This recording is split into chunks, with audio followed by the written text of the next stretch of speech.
Good evening, everyone, and welcome to the Lupus Foundation of Jamaica's World Lupus Day virtual event. I'm Roxy Nickel, and I will be taking you through this evening's event, and you'll be learning so much about the disease, you'll be learning about the foundation, you'll be hearing from persons who are living with the disease, their journey. You'll be hearing also from professionals as well. And you and I will be learning more about lupus. But before we get into this evening's event, we're going to start off just right. We're going to call on Reverend Verna Castles, a member of the board, who will be doing the blessing for us.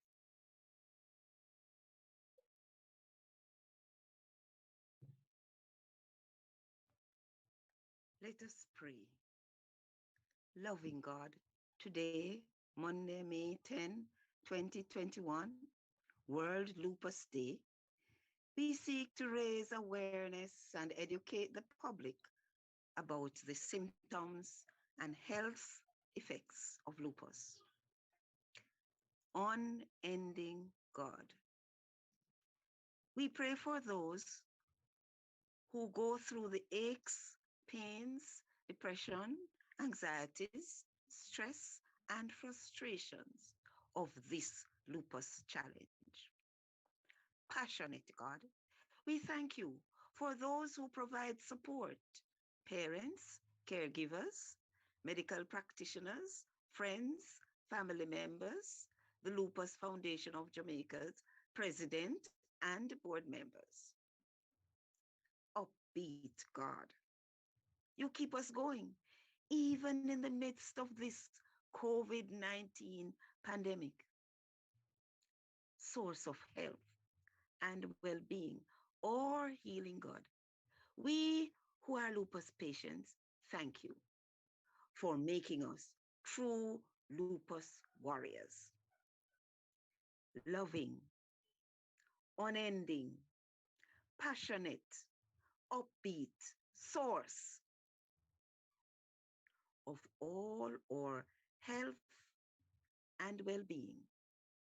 We ask your blessing now as we engage in this event of unmasking the many faces of lupus.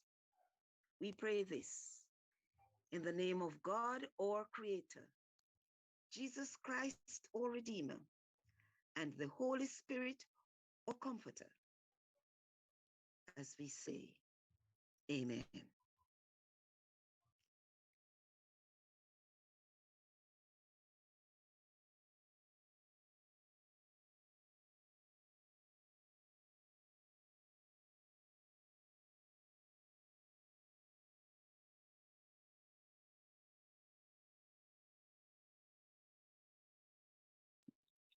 I'm sorry, Roxy. And Your mic is muted. good evening once again. I do hope you're hearing me now. Apologies. Welcome to World Lupus Day, the Lupus Foundation of Jamaica's virtual event.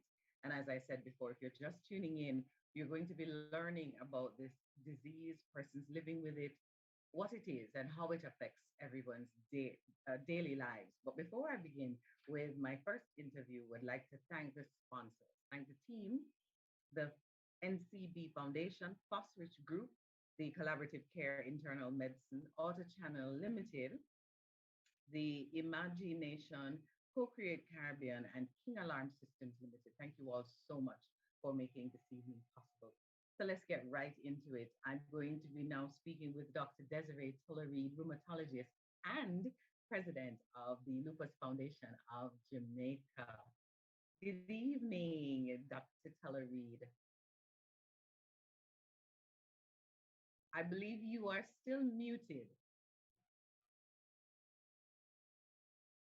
So once we can unmute, then we can continue. All right, I think we're hearing me now. Yes, yes, I can hear Can you you hear me? now. I know you have been busy. I know you have been very busy trying to put this all together.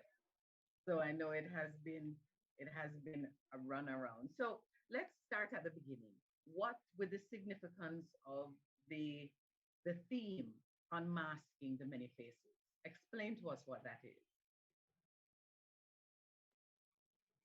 Well, Roxine, well, our theme for this program, Unmasking the Many Faces of Lupus, is actually an extension of our World International theme, which is Make Lupus Visible.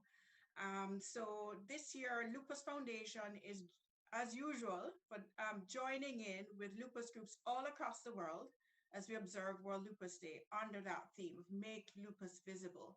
And I think this theme really resonated so much with our members and with other people who live with lupus, because sometimes the term or sometimes autoimmune conditions are called invisible diseases.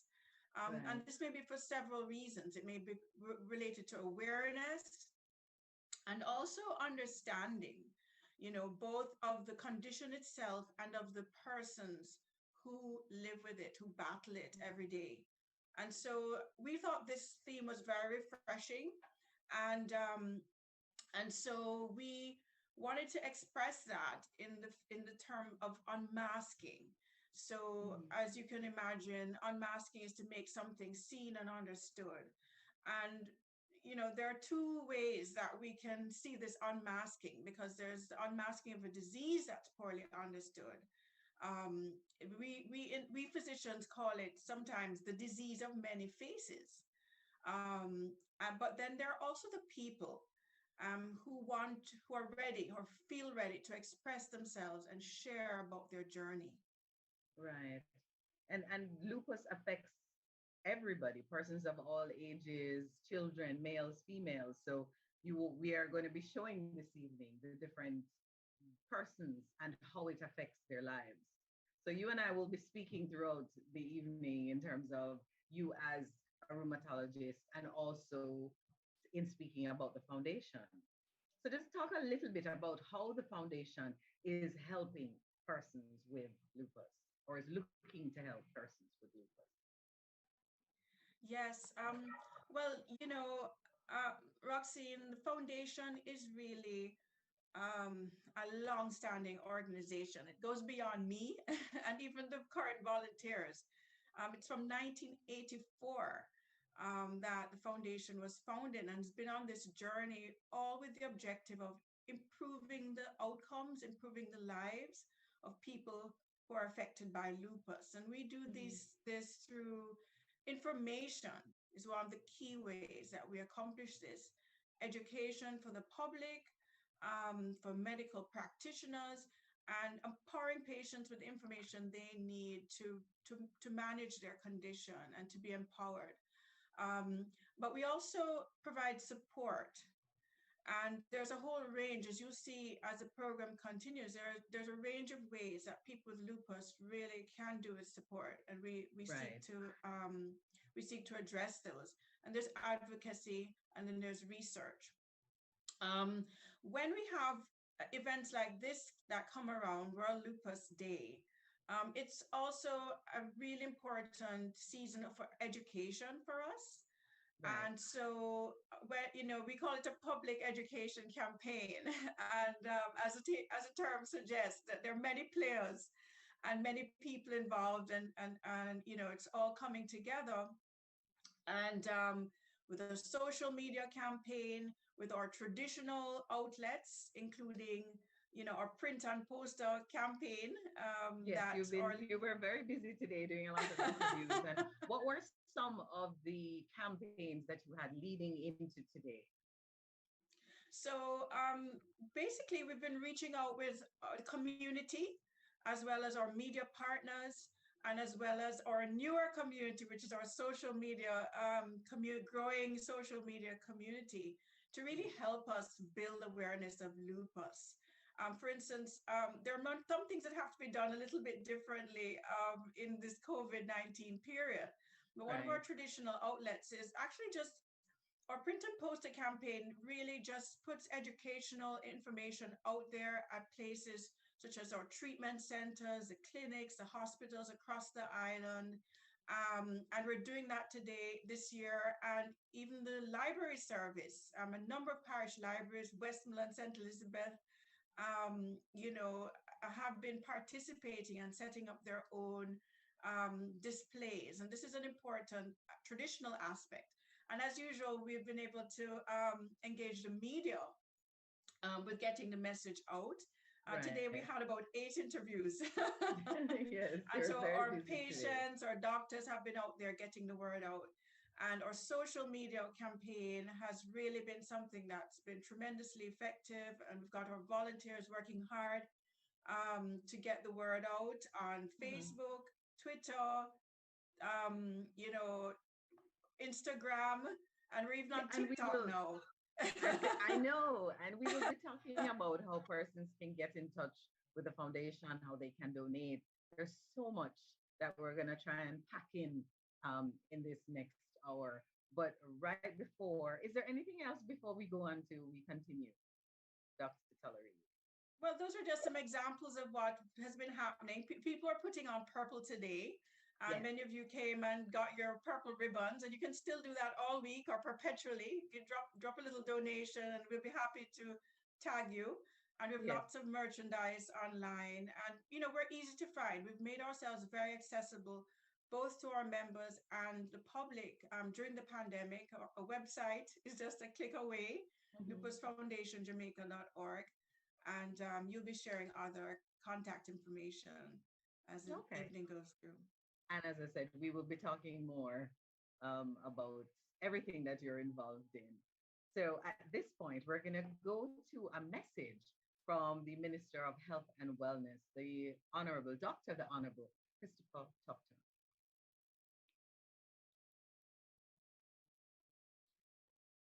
Hi, I'm Chris Tufton, Minister of Health and Wellness. The government of Jamaica has kept its commitment to improving the outcomes of persons affected by lupus by providing specialist healthcare and vital drugs free of cost through the public healthcare system, and now to have drugs available in the private system subsidized by the National Health Fund. To date, over 900 Jamaicans with lupus have accessed the services at an investment at over 12 million Jamaican dollars in the last financial year.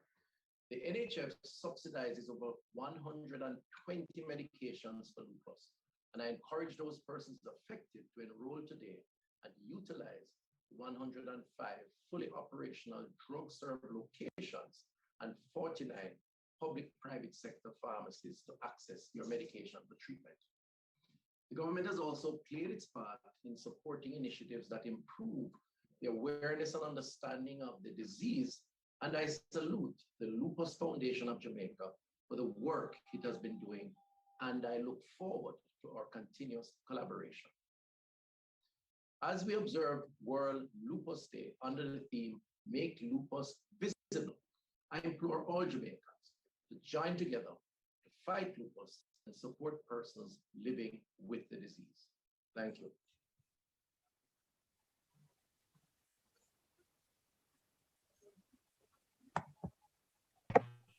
Thank you so much, Dr. Tufton, for your work. And we will be speaking with, well, not speaking with, we have videos of persons on the street because we've been asking persons if they know what lupus is. Because, like myself, you've heard of it, you have friends who have it, but you really don't know how it affects someone. So, we'll be speaking with persons on the street. We'll also be speaking with, there'll be a video back from Dr. Tanisha McGee Phillips, and she will be talking about, she's a rheumatologist from the Conroe Regional Hospital, and they'll be speaking about the many, we're going into the diagnosis, the journey. What is lupus? So are we going to that at a point, or am I coming back to Dr. Tullery and we're going to talk some more before we go into that video? Because we're just going back Well, and forth. So, yes. Dr. Tullery, are we going to go to the Vox Pop, or are we going to speak a little more about the journey to diagnosis? Well, I'm seeing if the technical team is ready, but I'm always, it's hard to keep me quiet when it comes to lupus. I'm passionate Well, about I the know, topic, I know. about the Unfortunately, foundation. there's So, a, yeah, which in my readings, there's a stigma, and we've heard many lupus warriors speak of wearing masks and keeping the diagnosis to themselves, hiding the symptoms. What has been your experience as a medical practitioner and also as president in terms of helping these warriors that are out there, masking themselves, so to speak?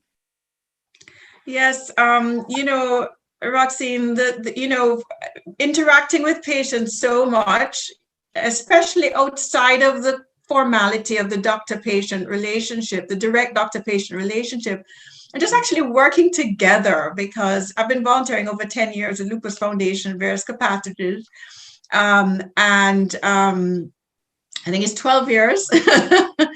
And so, one of the things you get to hear a lot, and people share, sitting in support group meetings, it's really a privilege to really, hear that part of person's struggle. And persons who are living with lupus actually, they actually deal with many things. And so, for instance, they're dealing with, the frustrations or even complications that come with delayed diagnosis, debilitating symptoms, especially during flares, side effects from treatment, high cost of treatment sometimes, and disruption of school and work. You'll be hearing more about that, these experiences, family, relationships. But there's a stress actually of living with a condition that may be poorly understood by the persons around them. And from what I've heard, this is a significant source of stress because, and this is where sometimes the mask comes in. So there is sometimes not saying that you have lupus is one of the ways that you kind of try to deflect, the stress or the stigma related to that. And the other way is that, if you have lupus, you kind of just, try to pretend or try to go through because you feel that it'll be poorly understood. Somebody says to you, you say you have lupus, and they say, no, you don't. Or, what is that? And so, we want to dispel a lot of misconceptions that may be out there. Or, there's still many people who've never even heard about lupus. I think we're changing that. Exactly. Because we've been very vocal, but I think there's still a little bit of mystery around what it is. And I think that's really where it's good to start the conversation. Doc, I tried to pronounce the name. Can you pronounce the scientific name for me, please, before I trip over my tongue? Actually, lupus is okay. And you can, the long version of is actually SLE is a short version, but it's called systemic lupus erythematosus. And that's really erythematosus is just really reflecting the redness, and the word lupus was actually coined as a word that actually stands for wolf, because a doctor who described its presentation, the initial stages, described a sort of an appearance of the facial rash that looked like a wolf's bite. And so that's where the name came from. Some people may also say that lupus is wolf-like in the way that it sort of stealthily comes upon you and may overpower you. But the word systemic also denotes a condition that operates within. We'll be hearing more about, what that's like as an autoimmune condition. There are actually forms of lupus that affect just the skin. But the more common form and the forms that we worry about the most are systemic forms, because almost any organ or tissue can become involved. Can be affected. Okay. Well, I know we went on the street to talk to persons. I'm unsure if we're ready to go to that so we can answer what is lupus from the man on the street, or vox pop that we have. Well, let's see.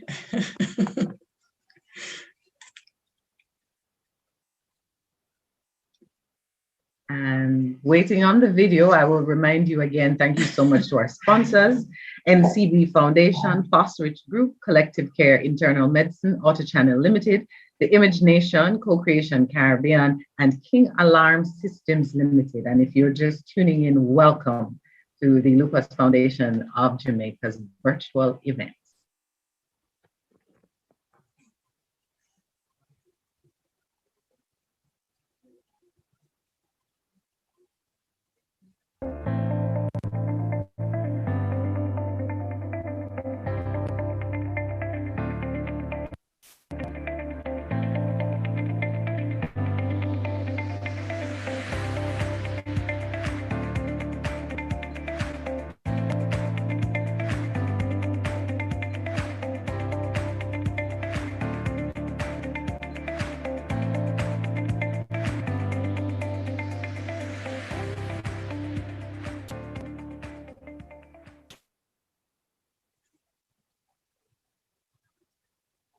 What is lupus?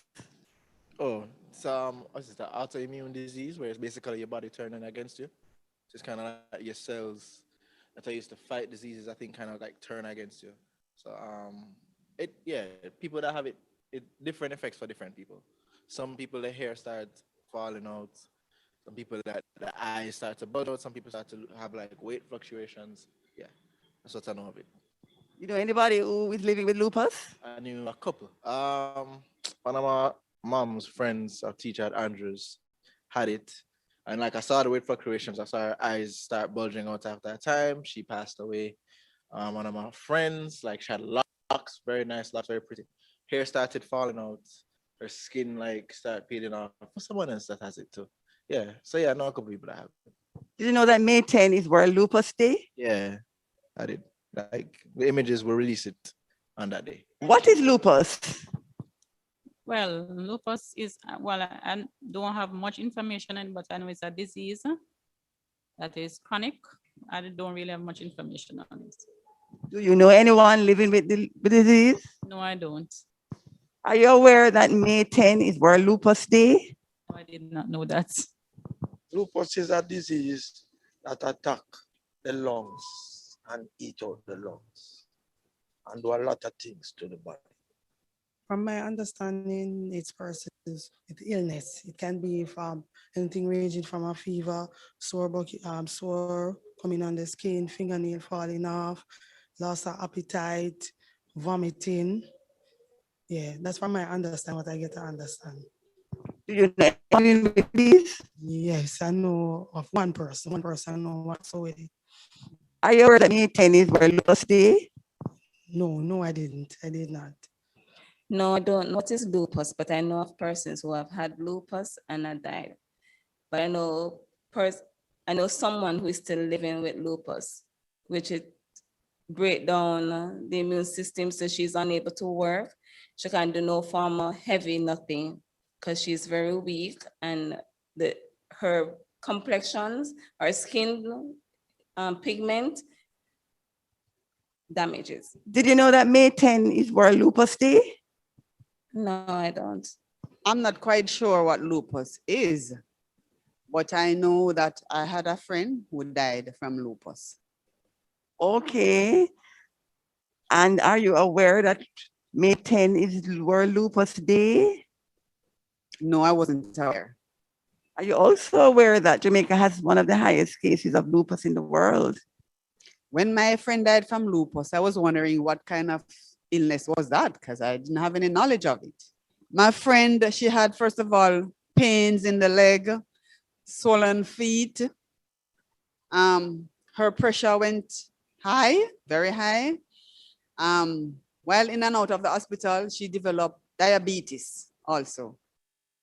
And she lost a lot of weight. Are you aware that Jamaica has one of the highest cases of lupus in the world? No, I'm not aware of that. But what I know of lupus really, I consider it, I don't know if it's factual or whatever, but the symptoms are how it operates in terms of the aggression is I consider it somewhat similar to cancer because it can be very aggressive because there are cases of patients who have it, because I have a sister who was affected by it who actually passed off with that. And you know, at times it even make you lose a hair, right? And what I know as well, it's mainly it's considered like a woman disease because I think it's like 1 or 2% men that really is affected by this disease, right? It affects the joints and stuff like that. And there are two types. I think there are the discoid lupus and the systemic lupus. In her case, she actually had the discoid lupus and she was being treated by a dermatologist, figured it was just a skin, and eventually it actually went into her and then it becomes systemic lupus when it started to affect her organs and stuff like that. Are you aware that May 10 is World Lupus Day? No, I didn't. Hello, everyone, and a special hello to lupus warriors everywhere.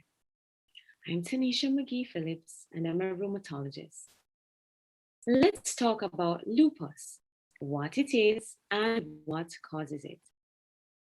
Lupus is an autoimmune disease that occurs in our immune system that should defend us against foreign invaders such as bacteria and viruses, turns against us in error, and starts attacking healthy organs and tissues. This can cause inflammation and damage in almost any organ: the skin, joints, blood cells, and internal organs such as the kidneys, heart, lung, and brain. And so lupus can affect each person differently. In some persons, it's severe, while in others, it is much milder. It is a chronic condition, and that means it is expected to last a lifetime. There are some misconceptions about lupus that we have to clear up. Number one, lupus is not cancer.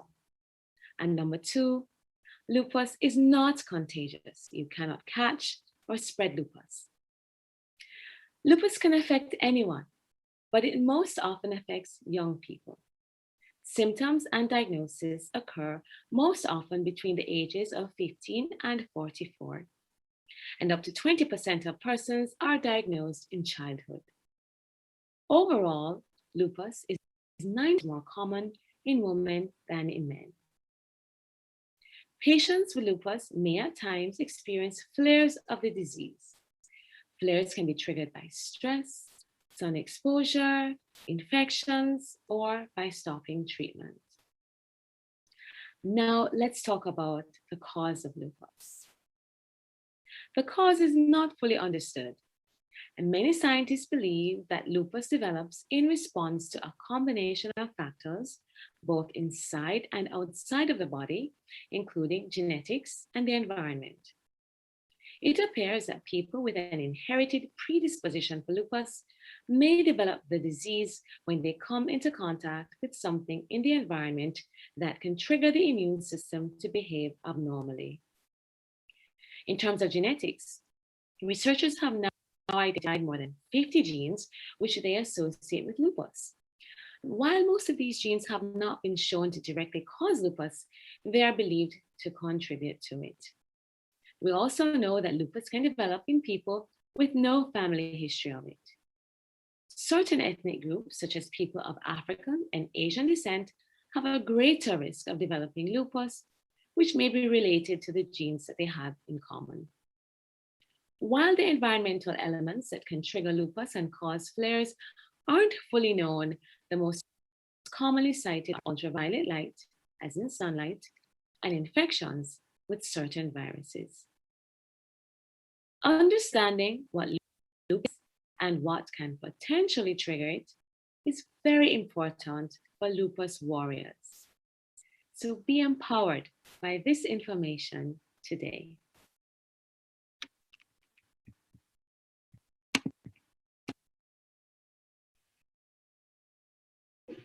Thank you so much. And I do hope you have learned some more, as have I, about this disease, that you cannot catch it. It is an autoimmune disease, and it is something that people have lived with. There are many members who I have just met who are living with the disease. So we learned that it is not something that you catch, but it is something that has to be managed. And we will learn much more about it as we continue.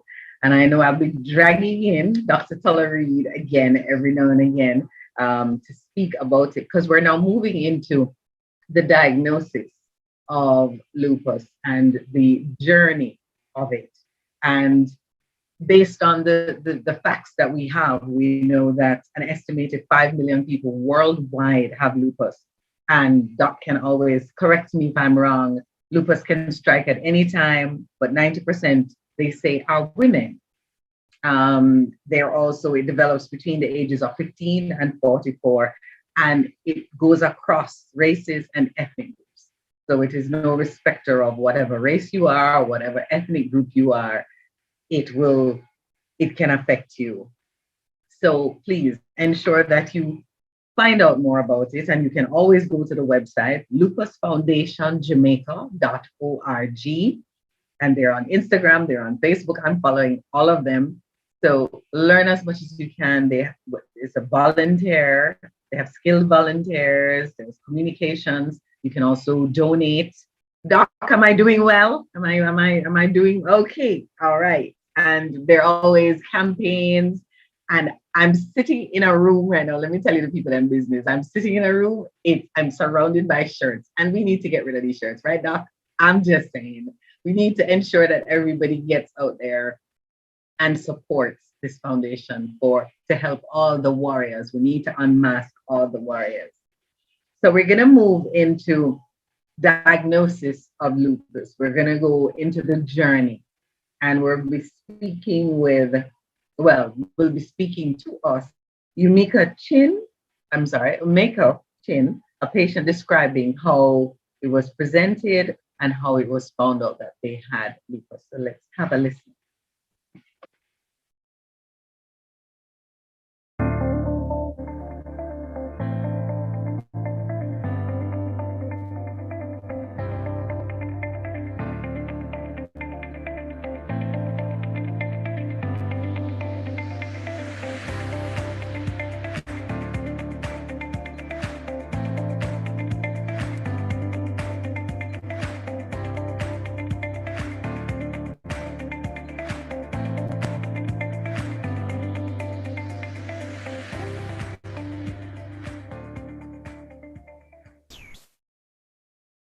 Hi everyone, I'm Georgia. I'm 25 years old and I have lupus.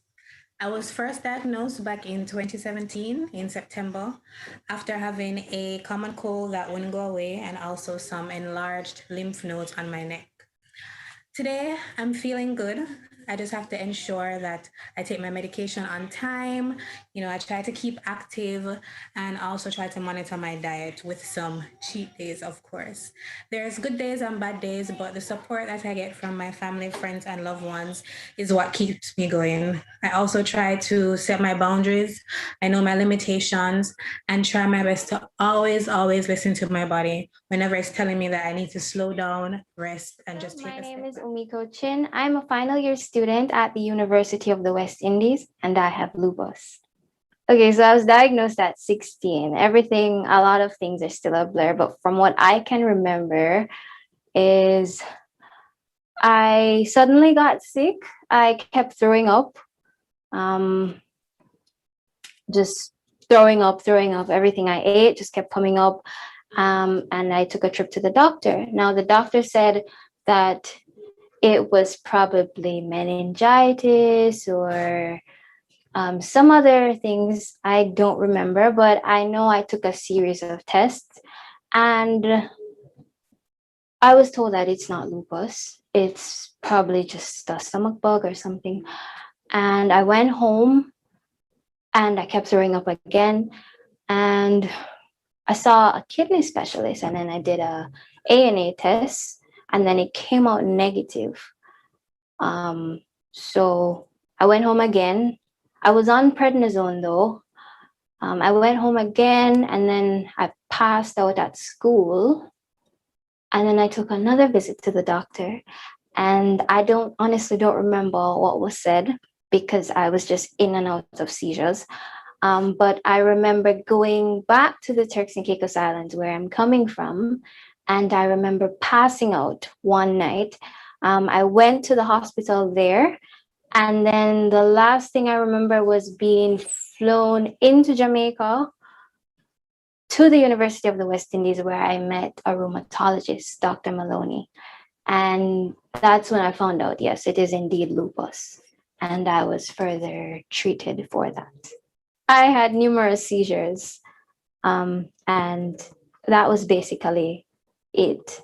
That was the start of what was happening to me. I had fluid internally, and I had to have that removed. I lost a lot of weight. After I found out I had lupus, I realized that I had to make a few life changes. I had to change my diet.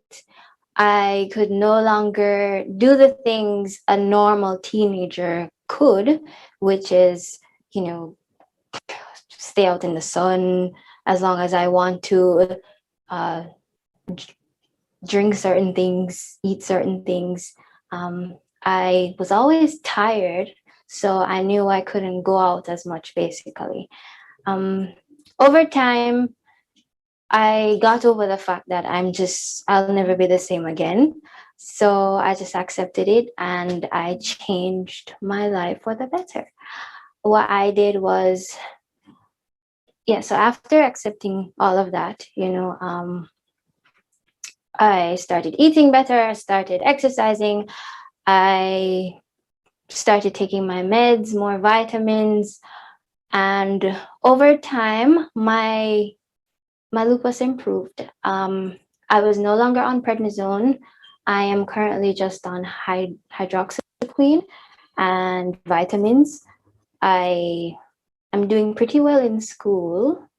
I just have to stay focused. And by doing that, I have to stay on top of my vitamins. I have to, continue to exercise, even though, university comes with a lot of stress. I have to remember that I have to just balance everything out. And so. Hi, I'm Dr. Joel Rise, a general practitioner. Diagnosing lupus can sometimes be quite a tricky feat. Lupus literally means wolf in Latin, so it can be violent and unpredictable. It's very unlikely that you come across two cases of lupus that are quite exactly the same. Because lupus can affect multiple parts of the body, the way in which it presents can, one, be very varied, and two, it can resemble many other conditions that are not quite as serious as lupus. Unfortunately, there isn't one symptom or one sign that we'll find on examination or one blood test that lets us say, okay, great, this person has lupus. But rather, a person needs sufficient specific symptoms and signs on examination, such as fever, a rash across the face, joint pain, for example, as well as positive blood tests for us to say, okay, this person has lupus. For some persons, it may take up to weeks or months for the body to truly declare what it's doing and for a diagnosis of lupus to be made. If you and your physician are currently in discourse about a possible diagnosis of lupus, I would definitely say to be patient with yourself, the physician, and the process. Hello, everybody. Happy World Lupus Day. I'm going to share with you today how we typically approach the diagnosis of lupus. And it usually starts with a patient or an individual going to their family doctor or their rheumatologist and disclosing a symptom or a concern they've been having. And these symptoms may be quite varied. Some patients may have very vague issues, such as extreme fatigue, fevers, or swollen lymph nodes. And this can occur in both children and adults.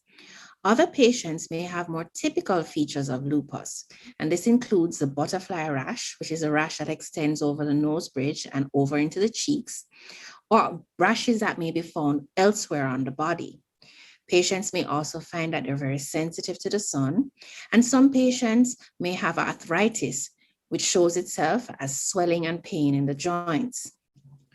Also, depending on which organs are being affected by lupus, the patient may present with other symptoms such as swelling all over the body, which could represent that the kidneys are being damaged. If, for example, lupus is affecting their brain, they may present with altered mental status, mood changes, and even seizures. This has given lupus the name, the disease of many faces, and likewise has resulted in sometimes delay in diagnosis and challenges in getting patients diagnosed. Nonetheless, when you present, usually your physician is going to order blood tests and urine tests that will further look for inflammation in the body, as well as look for evidence of antibodies, which are abnormal proteins that are produced by your immune system because of its overactivity. What's important is, remember, if you have symptoms, go in, get checked, and get tested so you'll know whether you have lupus or not, and whether you need to start treatment, as early treatment will result in a better outcome. Happy World Lupus Day. Take care. My name is Peter Gay Scott Brown. I'm a pediatrician from Bustamante Hospital for Children. Today I'm going to talk a little bit about lupus, or systemic lupus erythematosus, SLE, when it occurs in children. Now, many persons have heard about lupus or SLE, and most people associate it with adults. But it is important to realize that children as well can be affected by lupus. And when they are, it can be just as severe, just as serious as it is in adults. The children present with many different signs and symptoms. So they can have, for instance, unexplained fevers. They can have different rashes. So we think, for instance, of our classic butterfly rash or malar rash. And it really is a rash that goes over the cheeks and over the nose bridge. And oftentimes these rashes may be sensitive to the sun, so that when the child goes out in the sunlight, it actually makes the rashes worse. Other symptoms include the hair falling out, things like swollen lymph nodes or swollen glands, so like little lumps in the neck or on the armpit and the groin area. Other things can happen, such as it can cause joint pain, joint swellings, it can cause muscle aches and pains. It can also cause problems with some important organs like our brain, and it can cause problems with our kidneys. So there's a big spectrum of what lupus can do. And, you know, to understand that it's not that every single child will have everything that I discussed, but the important thing is that if you realize that your child is having a problem, you know, one of these things that I've discussed or something that makes you uncomfortable, you're not happy, the child seems not to be well, it is really, really, really important to check that out with your pediatrician. The thing with lupus is that because it is what we call an autoimmune disease, which is when your body's immune system attacks itself, then the treatments require that we suppress the immune system. And so this is something that is important for a doctor to identify. And this, you know, diagnosing it is based on examining the child, having, of course, gotten the history, but then doing various lab tests that will help to confirm or rule out this diagnosis. But it is definitely important. And lupus is important to get it under control because, as with lupus in adults, it can be quite serious and it can even be deadly. It affects children when we have them treated there. It can still affect them in many ways in terms of, for instance, just affecting self-esteem based on, you know, for instance, if you're having rashes on your skin and your friends don't have rashes, you know, then that can make them feel sort of left out, feel self-conscious, or they may miss school because of doctor's appointments or because they're feeling unwell, you know. So there are several different ways that lupus can affect children. And it's important for us as a community, not only if you have an individual that you recognize you may be unwell to get that checked out, but even as a broader community for us to support initiatives to make people aware of lupus, but also to support different, like the Lupus Foundation of Jamaica, so that we can continue doing the work that we're doing to help these children. So just something for you to think about. And well, we're all trying to be united in the fight against lupus, not only in adults, but as discussed in children. Thank you so much. And if you are just tuning in, you've really missed quite a lot, but I'm sure they'll put it up for you so that you can see what you missed. We're doing diagnosis of lupus, and we heard from Georgia and Umika, who are living with the disease, and then Dr. Joel Wright, a general practitioner from El Shaddai Medical Center, and then Dr. Stacy Davis, consultant rheumatologist, and then Dr. Peter A. Scott Brown, lupus in children. So she's a consultant pediatrician, sorry. So they were giving us about the diagnosis of lupus. So now we're going to move into the journey, the treating of lupus. And this is where I'm going to bring back Dr. Teller-Reid. We're going to talk a little about that because we're learning, because we're doing the various steps. Doc, are you ready? I know I keep calling on you to fill us in. You can unmute and then we can have a quick chat. So we're looking into treating lupus. And as a rheumatologist, you can speak to us about that. You are still on mute, Doc.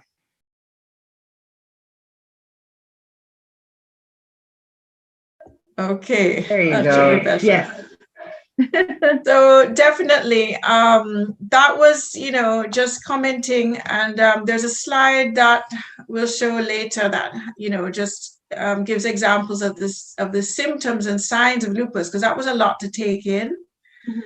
And so, we heard this, a couple of people actually talking about their journey to diagnosis, and it was a little bit of stopping and starting, some uncertainty. In one case, it took a little while before the diagnosis was certain. And so, so we see that experience, and then we take it through to the general practitioner, who's typically the person who's on the front lines of making the diagnosis. The general practitioner is the one who suspects it and directs the person to a specialist, maybe to confirm the diagnosis or just to take over treatment. So I thought that was quite good. And then highlighting those differences between how adults can present and how children can present. Right. And sometimes it's really not so clear what is happening. And this here again, the disease of many faces. Is it an infection? Is it, as that young woman said, is it meningitis?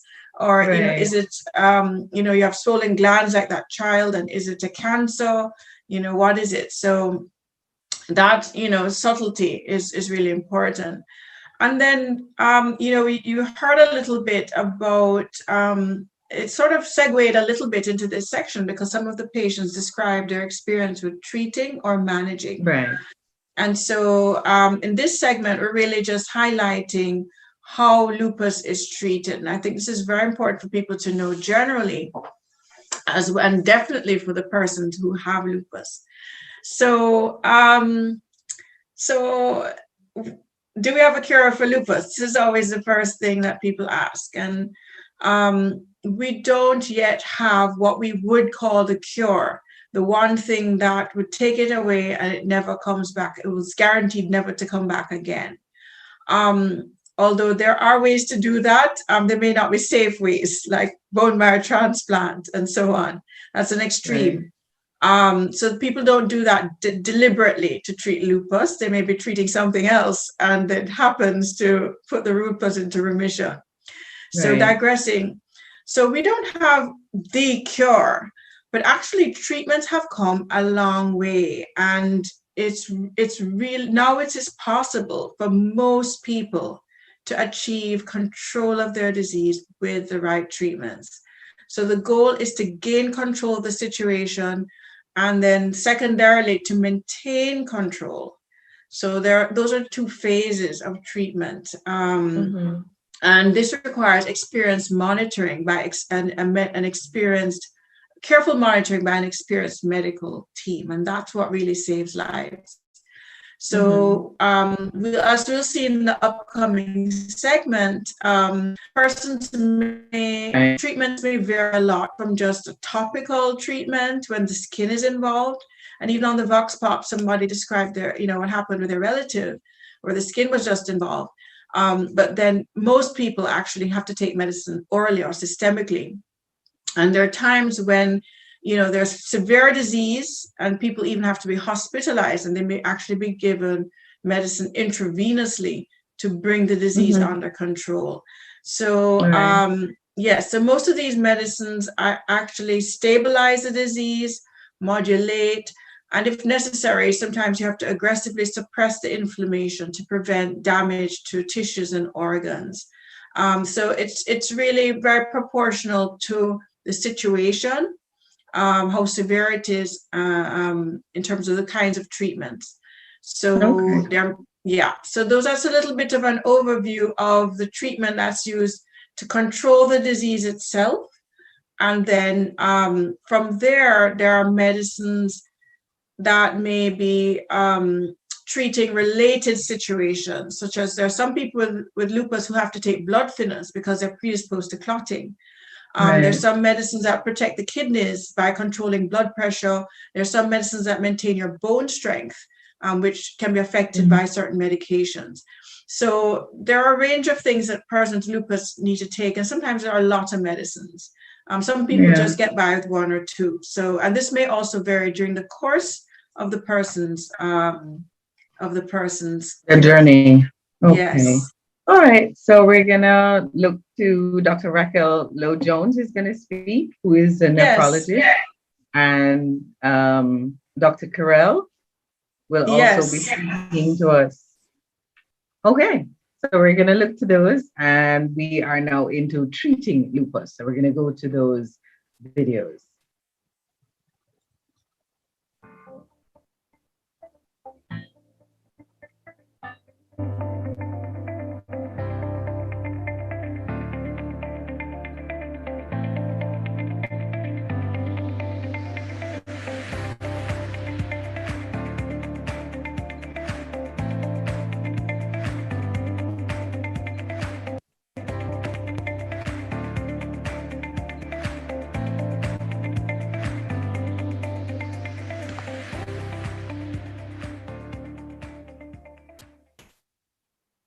Greetings, my lupus warriors. My name is Dr. Raquel Lowe Jones, and I'm a kidney specialist, otherwise called a nephrologist, here to bring you a short message on the involvement of kidney disease in lupus. The kidneys are one of several organs that can be involved with lupus. Up to 2/3 of persons with lupus develop kidney involvement at some time in the course of their disease. There are milder and more severe types of kidney involvement, where the most serious can actually lead to kidney failure if not picked up right away. Sometimes kidney involvement can declare itself, for example, with the swelling of the limbs, which we call fluid retention, or a frothy appearance of urine. But it can also be silent and only discovered when disease is far advanced. This can be quite serious because the kidneys are a critical organ for life, and if the kidneys should fail, dialysis or artificial cleansing of the blood and removal of fluids may be needed. So lupus should have to be monitored regularly for signs of kidney involvement. That is, with tests of the urine and blood, so that if discovered, can be assessed early and appropriately to preserve kidney function. When a kidney or renal issue is found, the kidney specialist is often involved to help ensure the evaluation and treatments are carried out. A kidney biopsy or sampling of tissue may be needed to help select the best treatment approach, and then one's response to treatment with medications adjustments as needed. This can be quite a long road for the patient with a lot of medications and frequent doctor's visits, and sometimes can be costly as well. But there's always a way when successful effort is pulled together to make this necessary changes and compliance with treatment to lead and achieve a normal, healthy life. So we celebrate our lupus warriors on World Lupus Day and wishing them best health throughout their journey. Thank you. Hello, this is Dr. Butula. I want to speak a little bit about the best diet for lupus. Certain ingredients in your diet may cause more inflammation, and therefore you should reduce them. I wouldn't say cut them completely out, but reduce them. One is sugar. Sugar increases inflammation. Also, sugar causes weight gain and also can cause or aggravate diabetes. So you should cut the sugar to the minimum. Second one is saturated oils, the oil that we use to fry. You should not eat too much fried food. Just bake or steam instead. The lupus would be happy if you would reduce the animal meat, not only the beef, pork, or goat, but also our well-beloved chicken, of which we eat much too much. And finally, you should also reduce the gluten which is in the wheat flour And the main offender is bread and crackers, but also dumpling, pastry, and macaroni pasta. If you reduce these things, you don't have to be perfect, because our bodies can deal with a minimum amount, but you will see a lesser amount of inflammation. Now I would like to speak to you about the chemicals that is in our food. As you know, the body is very upset about chemicals and pesticides. So I want you from now onwards to read all the labels and see on the ingredients. You might notice if you buy almond milk that in the list of ingredients, you will see long words that you hardly can pronounce. If you see these, then whatever is in the box is not good for you. The ingredients are there, the chemicals are there for two reasons. Of course, as a preservative, but also as an emulsifier, meaning that the almond milk start looking at milk as milk, but it's not milk yet. We need to put chemicals in it because the cow has been making milk for a long time and has mastered it perfectly well. We only make almond milk for the last 50 years. So please do read labels and avoid anything chemical. The other thing is wash your vegetables and fruits, because pesticides also may induce a lupus flare. And finally, try to dissuade your neighbors to burn things, because smoke will also cause a lupus flare, not just smoking cigarette, but even the backyard burning, which is not healthy. I'll speak to you a little bit about steroids, corticosteroids, known for most as prednisone, but there are other steroids like Calcort and dexamethasone. Steroids are the main reason that many patients with lupus survive.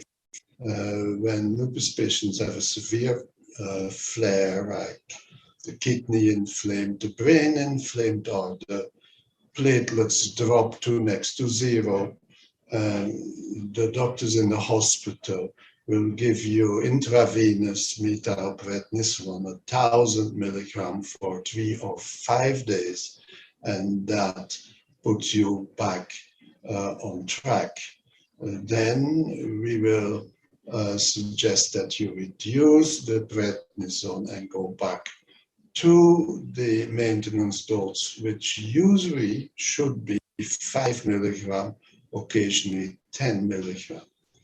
What I want you to know is that you may have found out that if you have joint and muscle pain and you don't feel too well, if you increase the prednisone to 10, 15, or 20 milligrams, you feel better.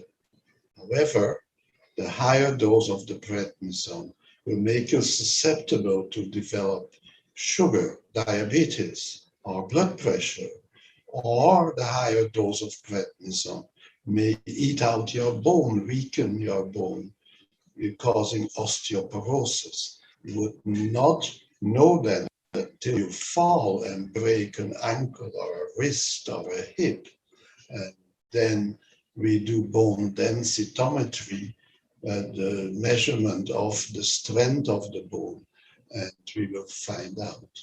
So while it may be not possible for many of lupus patients to stop the prednisone completely, it's important that the dose is kept to the minimum. So next time, when you have pains, try some Panadol first, or Panadine, or an anti-inflammatory, or gabapentin for muscle pain, speak to your doctor and try to keep the dose of prednisone to a minimum. Thank you.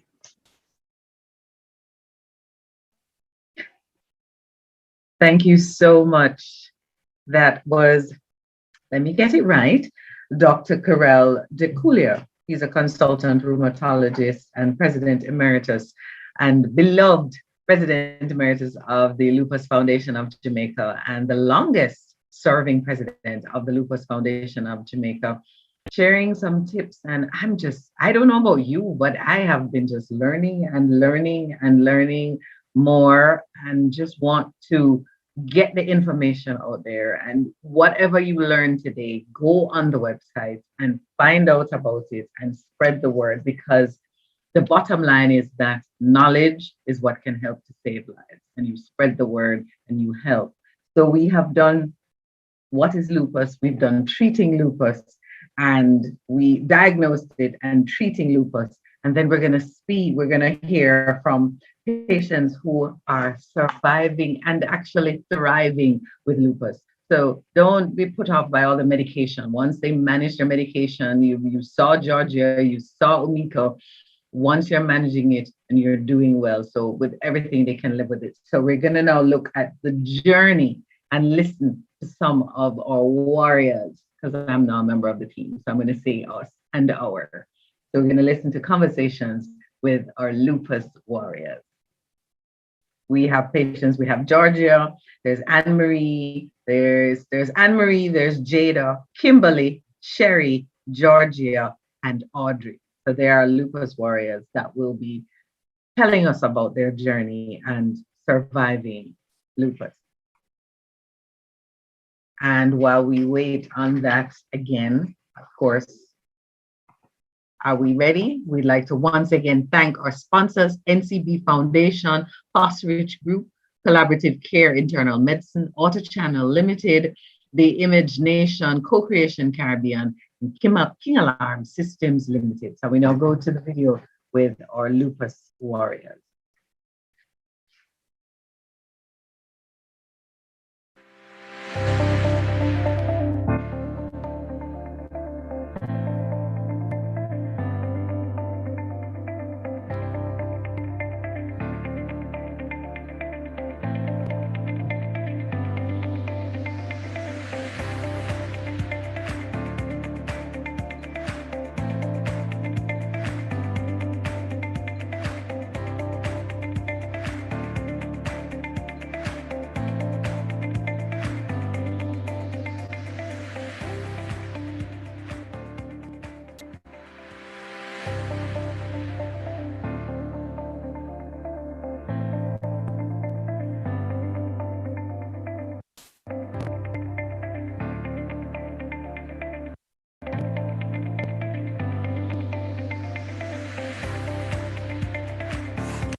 Welcome to the Learning Center at 7 Barbados Avenue, the Lupus Foundation of Jamaica. So I'm going to give you a very small tour of our center. So over here, you have the audiovisual center, and here you have our library, in which you can get articles and books of information basically about lupus. Now over here, this is our admin, Mrs. Smith. She gets calls every day from members who want to find out about lupus and how they can donate as well. Now we come here, and this is the conference room where members come in to assist. They're right now getting ready for World Lupus Day, which is May 10th.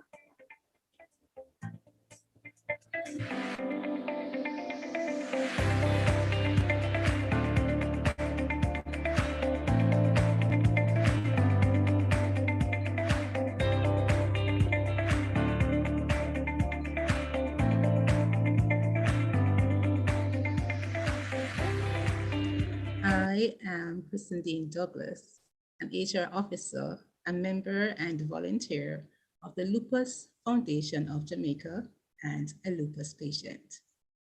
I serve on the executive board as the Director of Services, which has to do with member services, records, and volunteers. Volunteers don't have the time, they have the heart. At a time when needs are so great and cash flow is so limited, especially for charities. The volunteer support is tremendously appreciated.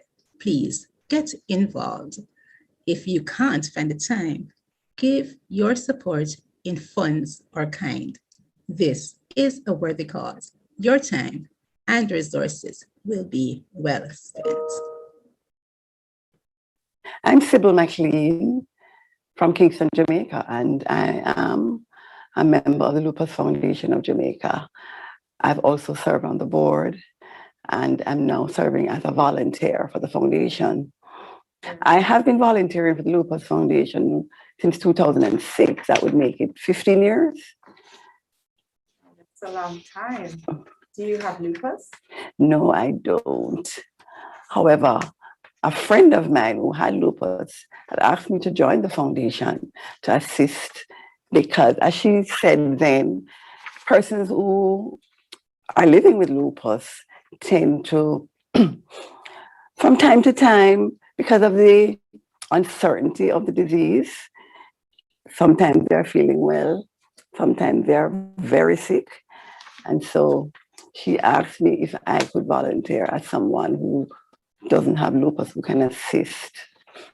Some of the ways I've served Lupus Foundation is helping on various committees on the board as a board member.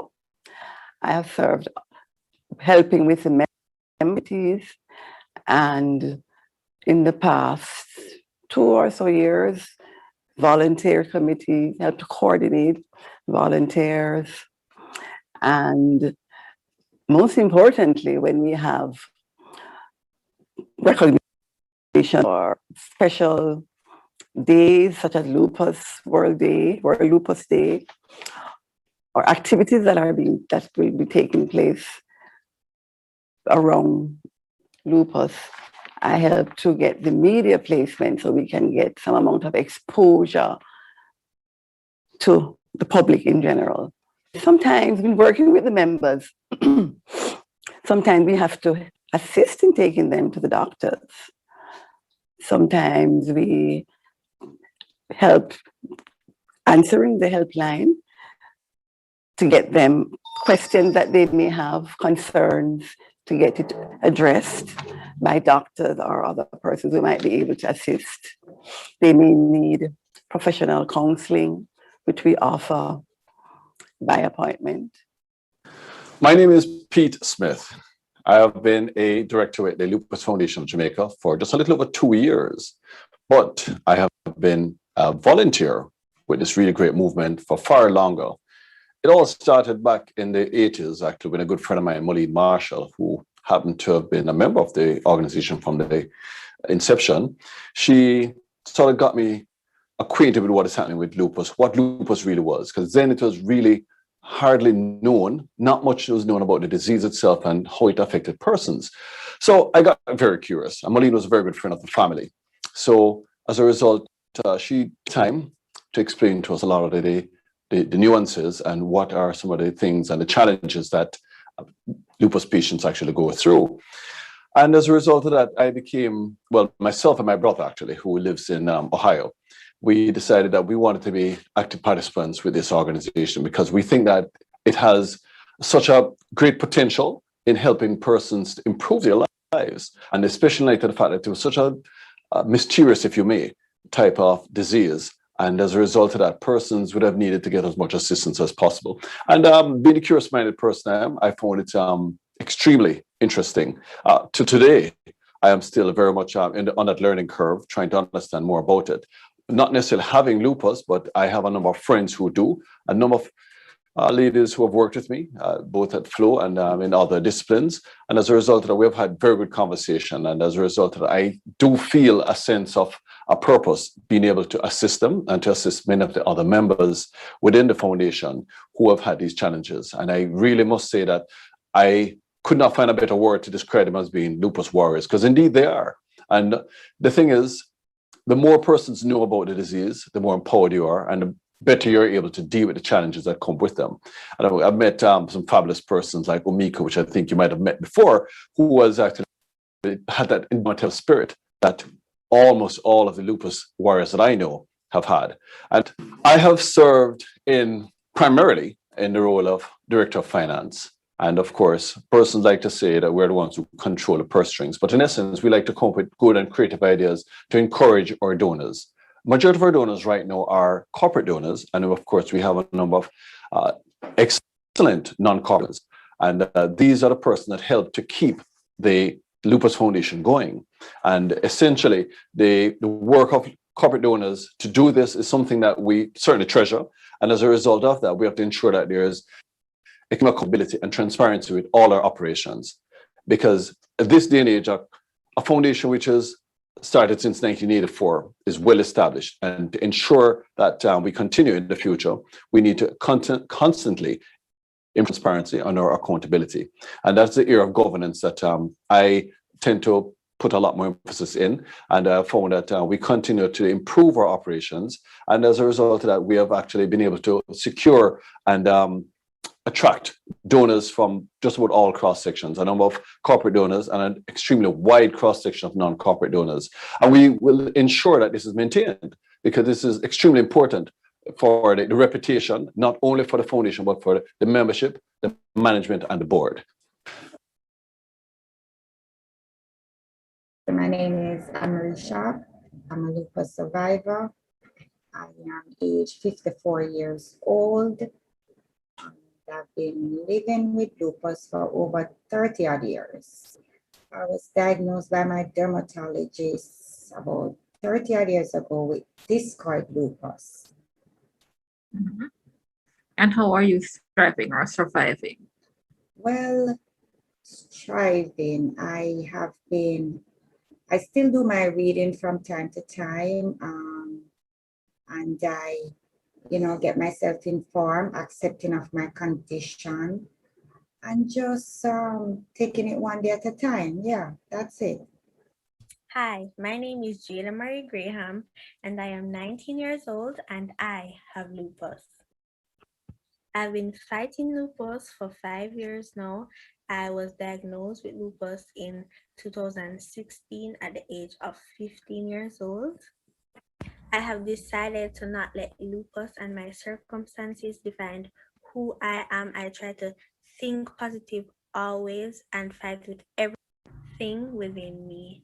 I have been a member of the Lupus Foundation for 4 years now, and I would recommend other lupus warriors to join, because it's a safe place for us to come together and help each other through this difficult stage in our lives. Hi, my name is Kimberly Biggie, and I'm 29 years old. I was diagnosed with lupus in 2015. What do I do to keep healthy? Well, I take my medication on time, I eat right, I became a vegan, and I exercise and do the things that I love, such as nature watching. I do believe that you should join the Lupus Foundation, because it is a place to find strength to continue this fight. Thank you. Hi, my name is Sherry. I'm 49 years old, and I'm a lupus warrior. I was diagnosed in 2014. Lupus wears the masks of many different illnesses, and trust me, I was tested for them all. Once I was diagnosed with lupus, I had the answers to all the mysteries. My advice to anyone who is struggling with their health is to be diligent, stay with the doctors, work with the doctors, and insist that they look at many different things. I tested negative almost as many times as I tested positive for lupus. I found the Lupus Foundation of Jamaica 3 years ago, and I've been volunteering for over a year. Like many of us at the Lupus Foundation, the only thing we really want is to find a cure. Hi everyone, I'm Georgia. I'm 25 years old and I have lupus. I was first diagnosed back in 2017 in September after having a common cold that wouldn't go away and also some enlarged lymph nodes on my neck. Today, I'm feeling good. I just have to ensure that I take my medication on time. You know, I try to keep active and also try to monitor my diet with some cheat days, of course. There's good days and bad days, but the support that I get from my family, friends, and loved ones is what keeps me going. I also try to set my boundaries. I know my limitations and try my best to always listen to my body whenever it's telling me that I need to slow down, rest, and just take a step back. I've been a member of the Lupus Foundation of Jamaica since January of this year. After experiencing a severe flare towards the end of last year, it's what prompted me to join the foundation, just to get some more support and encouragement from other members who are going through the same thing that I'm going through. So if you do have lupus or have anyone that's close to you with the disease, I do encourage you to join the foundation, volunteer wherever you can, donate wherever you can, or donate whatever you can, and join and help us to make lupus visible. Bye. Hi, my name is Audrey Malcolm. In my late 20s, I was formally diagnosed with lupus SLE. Imagine explaining to someone that you felt like something crawling under your skin, or some areas the blood feel like it was boiling hot, or you would have just gone to your bed quite okay, and then you wake up the next morning and you just can't move out of bed. My strategy to survive and thrive with lupus started with my acceptance. Once I accepted the fact that I had an illness that made me incapable of doing ordinary routine tough stuff, and not feeling guilty about it made my struggle less burdensome. As I got older, I learned never to feel sorry for myself, because that diminishes my self-worth, my purpose, and it also causes undue stress, which is one of the major factors in my flare-up. Don't get me wrong, I cry if I must, I scream if I must, but I never give up. I joined the Lupus Foundation of Jamaica in 2020, and I found the organization to be very informative and helpful when it comes to lupus care. I would encourage everyone with the illness and without the illness to become a member and a volunteer. The organization needs volunteers because realistically, there are times when the lupus warriors cannot carry out tasks and roles. So we need other persons to help us.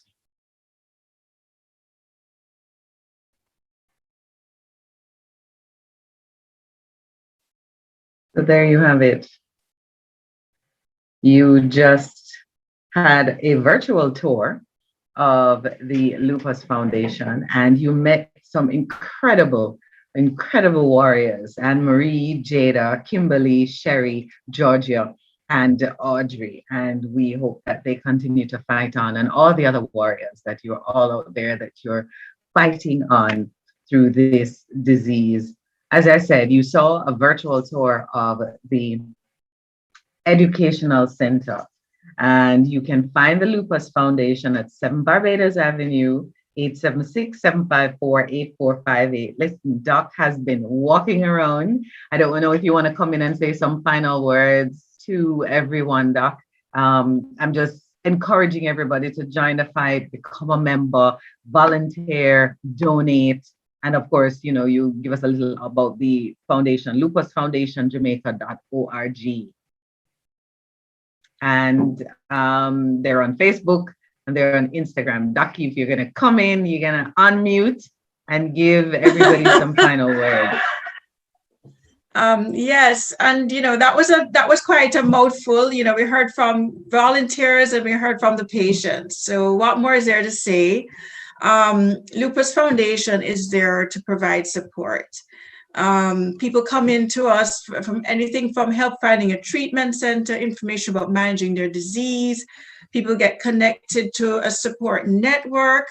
Members have access to free counseling. They get discounts that we've negotiated with pharmacies, and they have access to medical professionals to bounce questions on. They get a monthly newsletter, you know, and they get updates and news about important developments. We also advocate for patients very much, because as we heard before, patients go through a lot, and they're looking for this kind of support that empowers them to manage their disease and to live well. There have been some patients who shy away from communities and think they'll be depressed. But I'm sure that you've seen that there's nothing depressing about the group of people that you've seen here. That's just Nothing at purely all. inspirational. They're It's amazing. joy. I'm so Yes. blessed. You heard from the volunteers. It's such a blessing to be part of what we're doing. And this is why we're still going strong since 1984. But we need your help. We need your help. We need support. We need donations to keep the work that we're doing. COVID-19 has been very tough. We've advocated to keep in touch with our warriors. Our support group meetings have gone online. Our educational programs have gone online. We've been advocating, got the patients in line to get their vaccines early on. So we want to keep the work going. We get calls every day, as you heard from our admin, hundreds of calls, texts, people IM, and so on. We need your support. We need your help. Anyone can volunteer and anyone can help. So we're going to see, yes, so we're going to invite, thank you so much, everybody, for watching and participating. Bunch of volunteers inside here, including you, Roxine. And we're so blessed, you know, that to have everybody coming on board, as we said, join the fight against lupus, because knowledge about lupus saves lives. Yes. And that's what we're here about. And so we Definitely. close off with some, you know, messages, pictures from our lupus. They have Lupus Warriors had a message for you. And so they're sharing that. And then we will show some information about how to donate, how to find us. And then we'll give thanks to our sponsors and to a number of people who contributed to this program. Okay, so thanks, Dr. Desiree Tullery, President of the Lupus Foundation of Jamaica, members of the A team, David Miguel, Pete Smith, who's a board member, Shadeen Shaw, listen, she's our little Wonder Woman in here, and everybody who made it possible, as Doc says, the sponsors, NCB Foundation, Postwich Group, Collaborative Care, Internal Medicine, Auto Channel, the Image Nation, Co-Creators Caribbean, King Alarm Systems Limited. Thank you, because if you weren't listening and you're not going to spread the word, we would not be here and this would not be possible. So help us to continue to mask this disease, many faces, and making lupus visible. Thank you again for joining us. I'm Roxy Nickel, and we leave you with these videos. And as I always say, walk good.